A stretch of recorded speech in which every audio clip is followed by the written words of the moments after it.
Hello guys, so today I'm gonna show you how to build a military base in Mini War game in Roblox.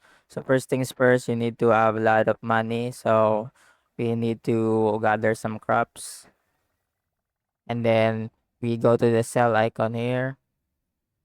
Then let's gonna be selling all the crops here.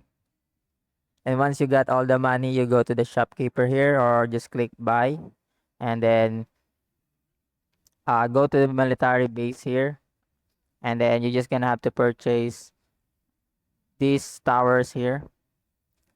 So just like that. And in order for you to unlock some items, you need to have enough money to buy them. So just go back to your country, then you'll just have to put in your base anywhere you want to. Just like that.